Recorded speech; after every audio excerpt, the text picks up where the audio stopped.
So why don't we get started? Thank you everybody for attending today. Just as a couple of guidelines here, everybody is muted. If you have any interest in writing in questions, there's a chat window on the right side and we'll filter those in as we go through. Our guest today is Mark Grovic, and Mark is one of the co-founders of New Markets Venture Partners. I think everybody has heard of them in the EdTech space in some form or fashion. Mark, what I'd like to do just to sort of kick this off, if you can maybe just give a couple of minutes about your background and the work that you're doing today, and then we'll sort of open it up this again for anybody who's joining us. This is a conversational webinar, and so again, if you have any interest in writing in questions, feel free. You can do that in the chat window, and I'll pose those to Mark as well. So Mark, welcome. Thanks for taking the time. And if you could just give us a little bit of background on yourself, that would be great. Great, and thanks for having me today. So I grew up in inner city Chicago Public Schools with a single mother who ended up being a professor later in my life. So I grew up with a teacher, and I'll skip the school time, but right out of grad school, I started working for the Calvert Group, right for Wayne Silby, who was the real visionary and founder of the whole social responsible investment movement, and got to spend some time with folks like Ben & Jerry's, Anita Roddick from The Body Shop, Muhammad Yunus, the Nobel Prize winner from the Grameen Bank, was on the board, and as a very young professional, really got the bug around social entrepreneurs and trying to support them in any way possible.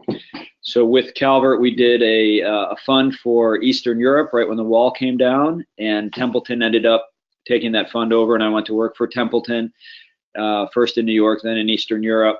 Managed my own fund in the Baltics and then in Peru, and started New Markets in 2003 in partnership with the University of Maryland, where I've been on faculty since 2003, teaching a clinic around private equity, impact investing.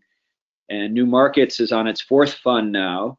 The last two have been education focused, and based on our relationships with the University of Maryland and other teaching experience and the Foundation in Socially Responsible Investing, it's become a sector that we're dedicated to, that we're hiring really talented people to help us go after.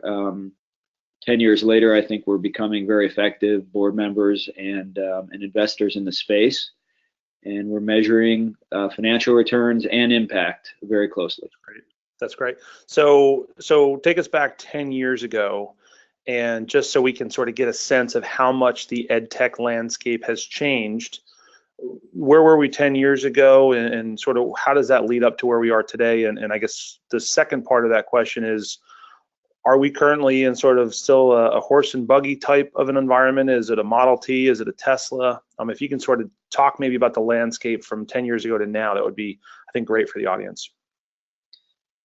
Happy to. And while education was a key investment focus of mine for the 10 years before that, it was in the bucket of healthcare and environmental tech, women, minority-owned businesses.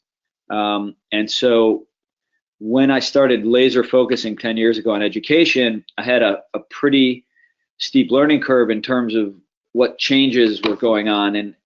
And I started reading in the past few years what was going on in the sort of 70s, 80s, and 90s.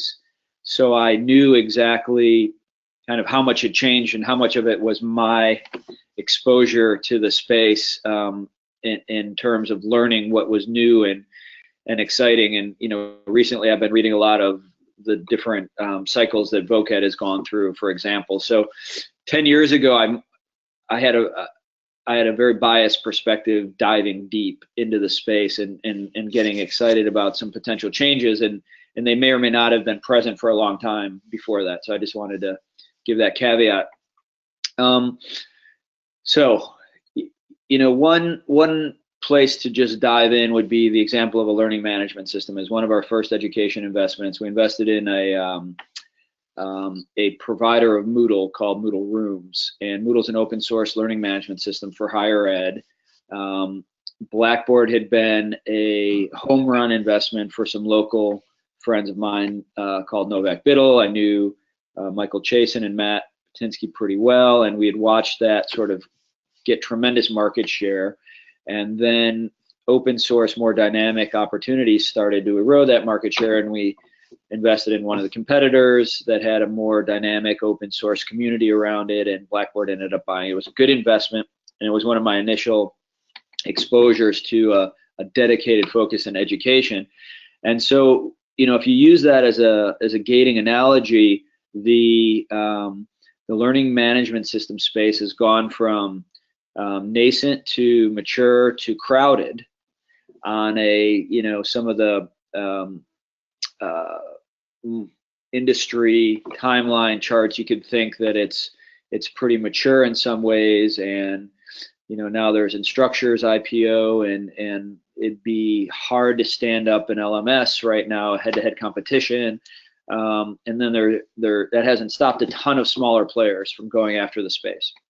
So you could sort of look at it and end the story there, except for the fact that so I'm an instructor for the last 20 years in higher ed, and I've used Blackboard, I've used Moodle, and I've used Canvas. And I'm sort of at the whim of whatever University of Maryland wants to adopt. And they've gone through those three and currently are using Canvas. And my tongue-in-cheek answer is it's all file share, and chat. So what we're using technology for is file share and chat, online file share and chat.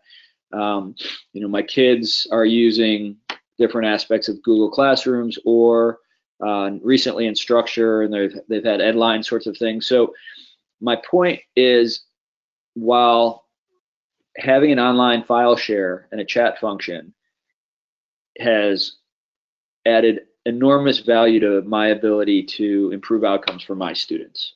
It's improved my teaching and their learning, and we're connected 24/7, and it's awesome. But in my opinion, file share and chat is, this I think gets to your timing question, is probably inning 2 or 3 of 9 in terms of the ability to have an online classroom, to build community, to exchange information real time, to measure, to get data insights around the progress that students making. It's not adaptive, it's not personalized. There's no AI in there, right? So if I would use that example and say the same thing about almost every other sector, where the initial idea for the low fruit has been launched with lots of Me Too competition, and then the real innovation and not perfection, but getting those technologies right is still to come.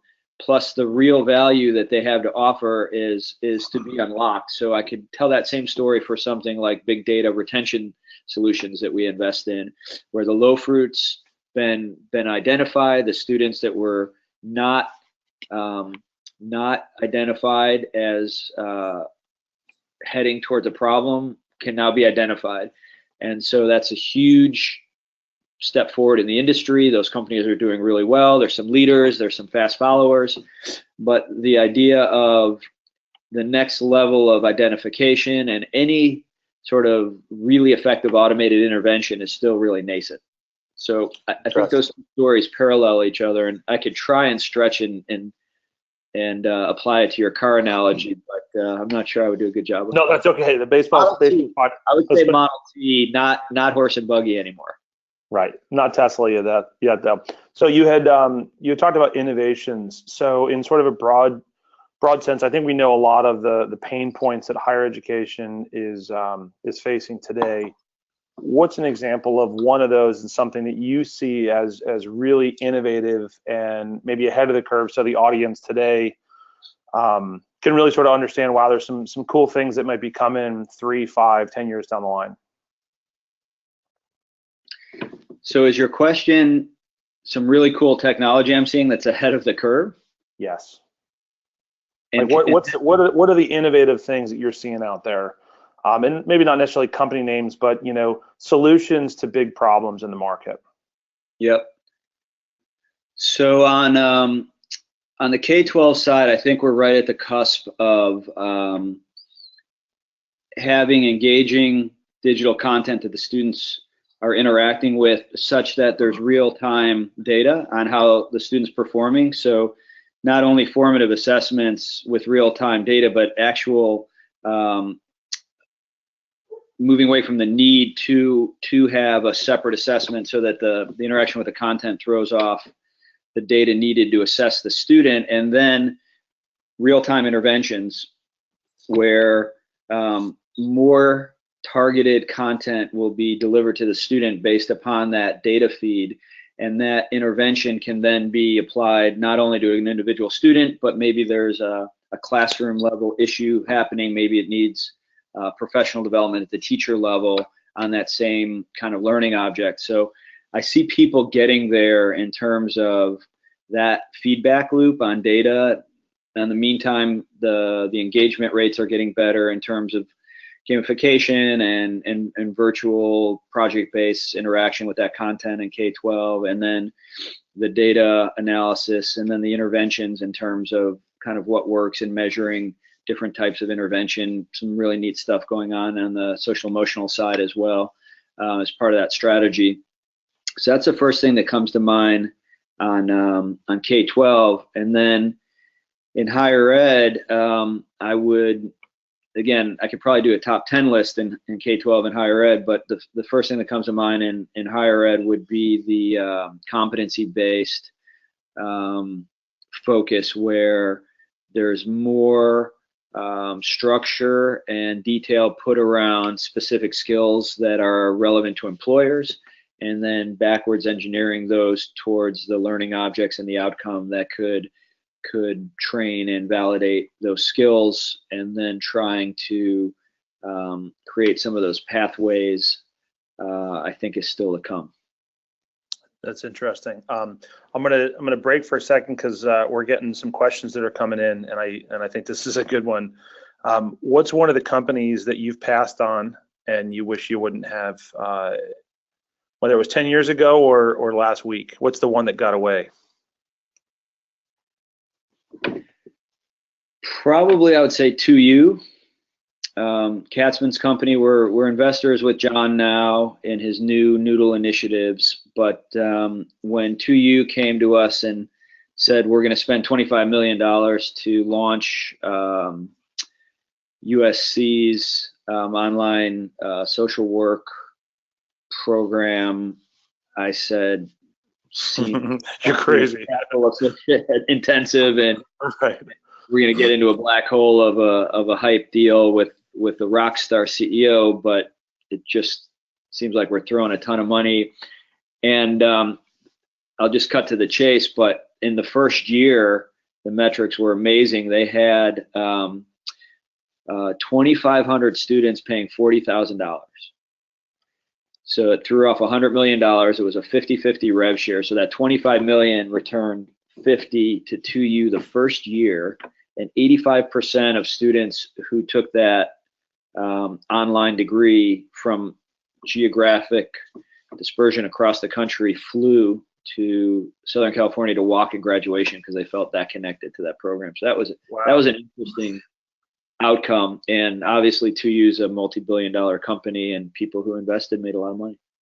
That's amazing. Another question that just came in is, in what ways can, and this is sort of specific, I think, in for colleges and universities here, but how do they generally stay ahead of the technology curve, and what are some of the factors that can sort of play into that? So I think the general question is, how do they be innovators and maybe not, the middle of the road? So, because I play a couple of different roles at the University of Maryland, one role is working on this sort of dance that University of Maryland does with third-party technology vendors, and how they make buy versus build decisions, and how they check efficacy and onboard and pilot and run A/B tests. And we're actually looking at an investment in a company that would help both K-12 and higher ed with this problem. So I spent some time studying places like Southern New Hampshire and their Sandbox initiative, and ASU has done a pretty good job grappling with this issue. And then at the district level, it's even harder. So I don't know if this was a K-12 or higher ed question, but some of the best practices that I've come up with from my research has been you need a dedicated team. The team needs to be smart enough to have department level strategy and a hierarchy of what the needs are. And then there needs to be a really specific system to test, onboard, do A/B testing. You need the resources to really run these efficacy tests internally.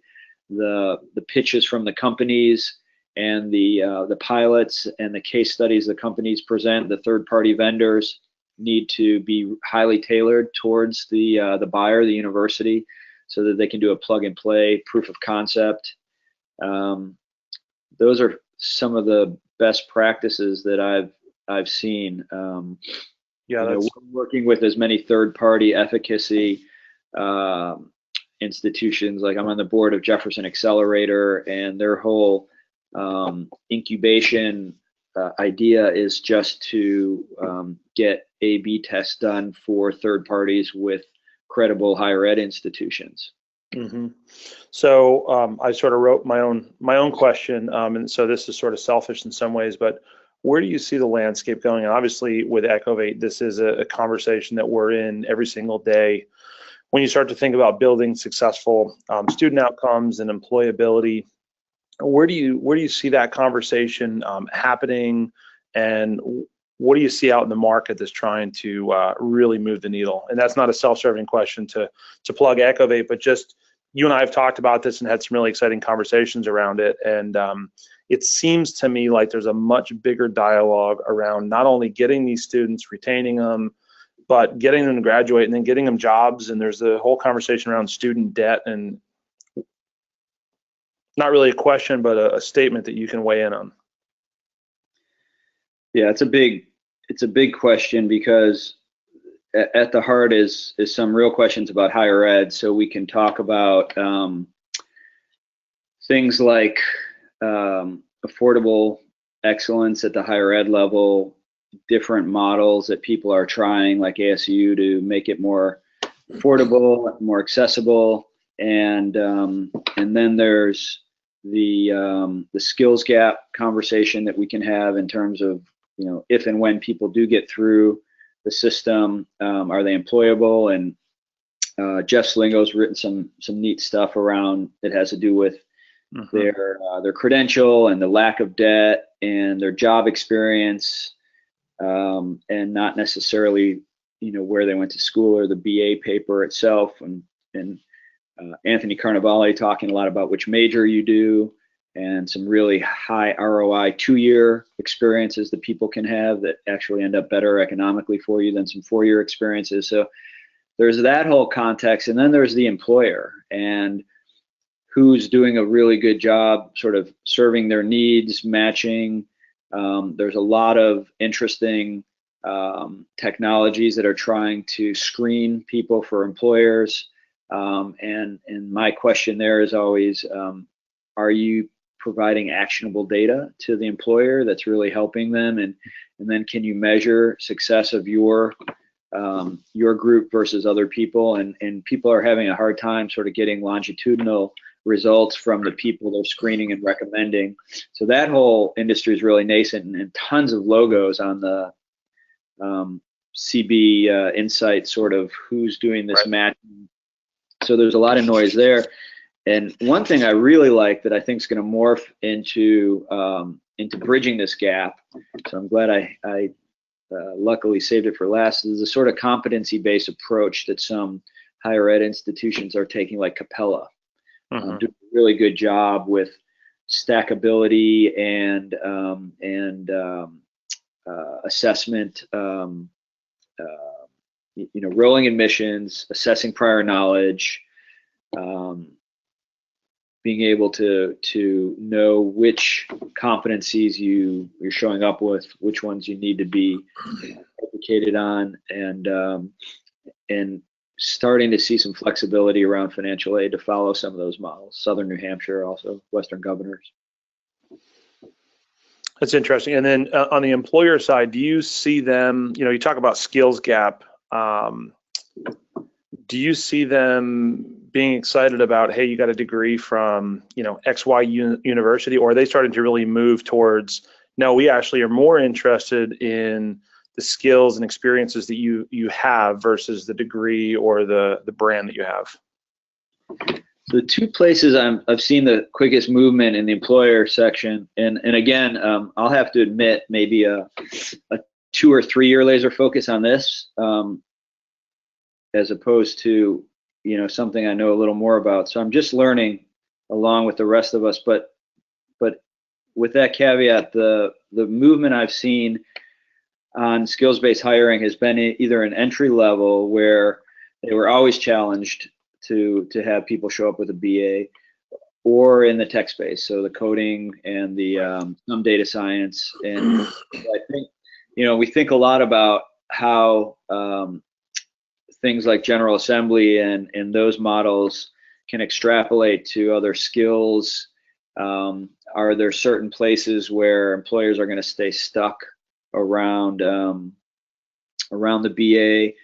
And so if you look at Tony Carnevale's middle skill jobs, where there's a big gap and a really nice ROI for students spending 2 to 4 years getting some sort of credential, may or may not be a BA, I think there's a lot of innovative ways to deliver and measure that education. But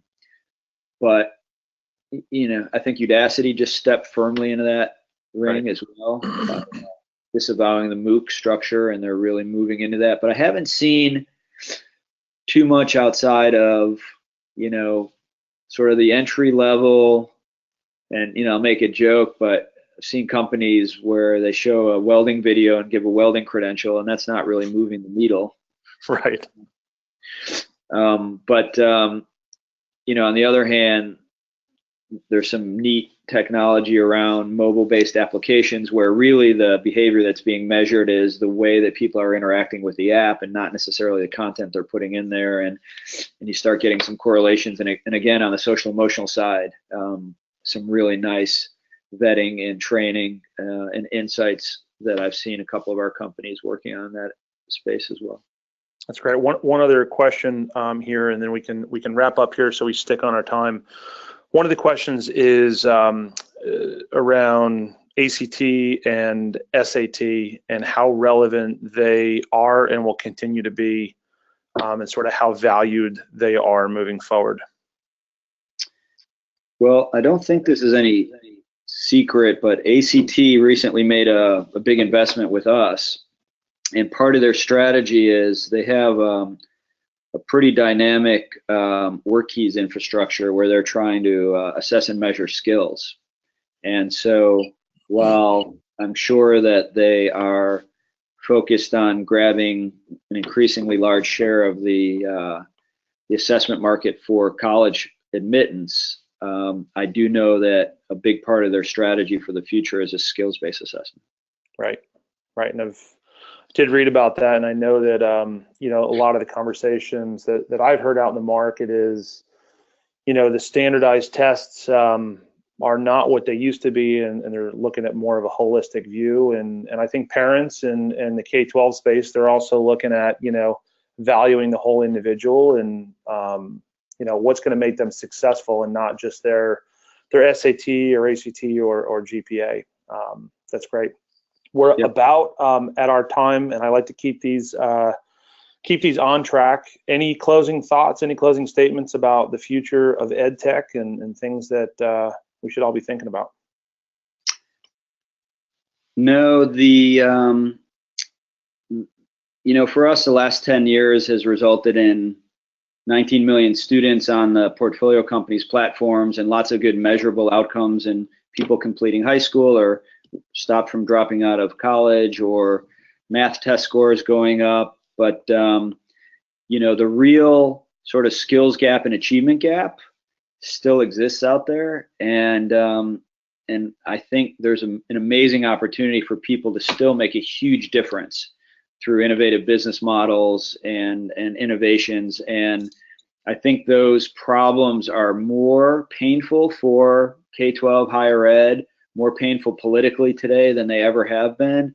The skills gap, the income gap, the achievement gaps are getting worse, if anything.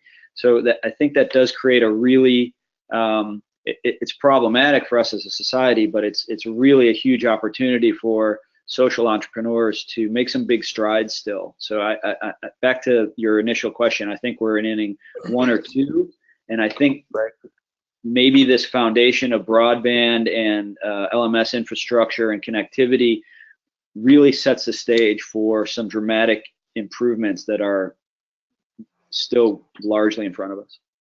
That's great. That's great. Good information. Thank you everybody for coming in, Mark. Thank you for your time and your insights, and definitely inspiring on what you're doing, what you're learning about, and everybody will keep tracking you, hopefully. So thanks again for your time, and thank you for all the guests for joining today. Thanks, and thanks for everything everyone does. Thanks. Take care. Bye-bye.